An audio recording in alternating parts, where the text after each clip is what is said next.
We've been doing sports tourism for 30 plus years, going all the way back to '88. But when we built the building that we're in today, the Rock Hill Sports and Events Center, primarily focused on basketball and volleyball, and have basically run almost every single weekend from July of 2020, maybe a weekend here or there, that we have not run an event in this building. We had met a gentleman by the name of Stacy Moore, who was the commissioner of the American Cornhole League, and that started with events that we started having with him. And after COVID, that event that was held here was actually the first live sporting event post-COVID that was held in our building, which got Rock Hill a lot of attention, got the Sports and Event Center a lot of attention. So it formally started the ACL back in around 2016, and it really came from tailgating. As we were holding our third championships, we were being courted by Rock Hill.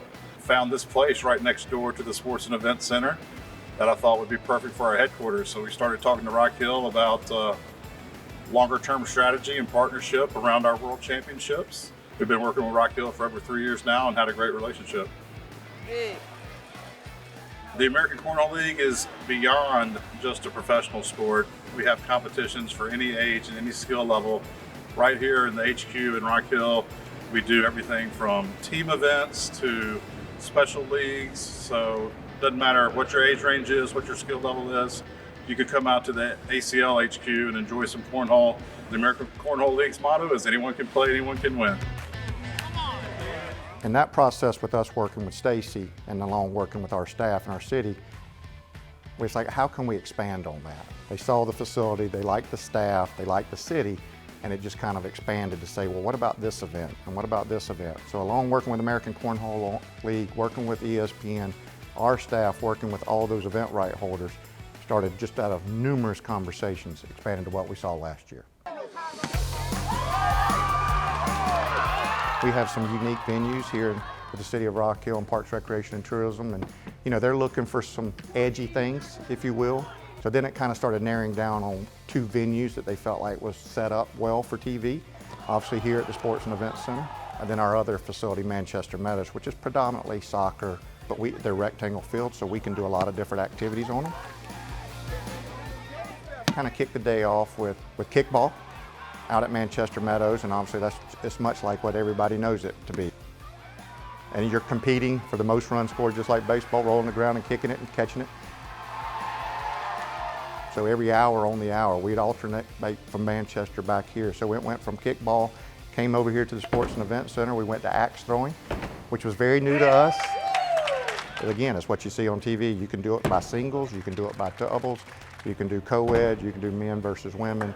And they're basically throwing an axe, trying to figure out who can get it in the bullseye.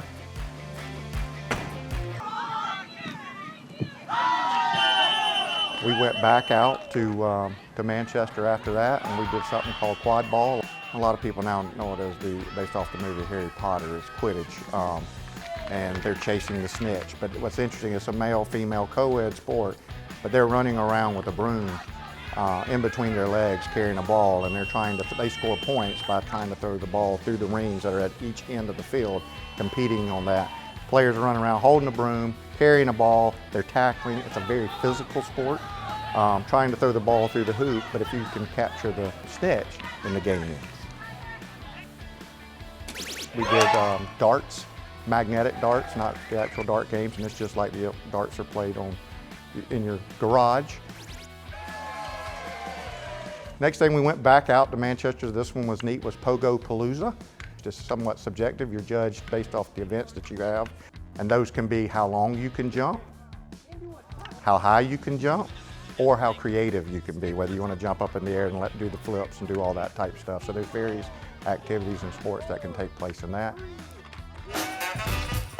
Come back over to the Sports and Event Center. We had breakdancing, which obviously is exactly what it sounds like, and they're getting creative in how long you can stay on the mat and do your breakdancing.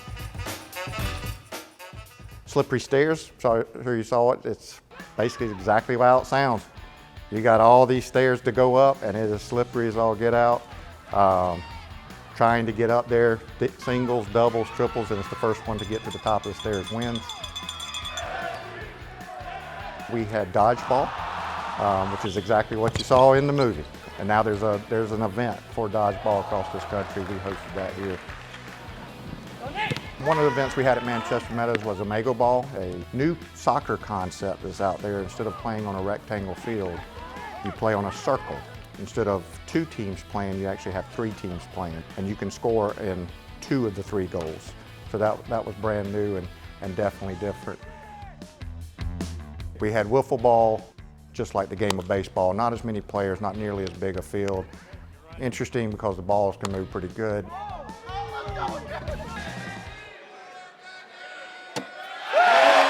One of the biggest events, we had our celebrity cornhole match. That was outside of the ACL event itself. And we had celebrities come in, Dawn Staley, Jay Cutler, Doug Flutie, and they were competing live for the championship. And I think if I recall correctly, Doug Flutie was the actual overall champion of that event. We finished up the day with air guitar. And that was a very interesting event in itself. Lively crowd, and it was judged, but based off of who is the most creative, who can kind of theme their song, who can dress the best, and that's judged in that manner.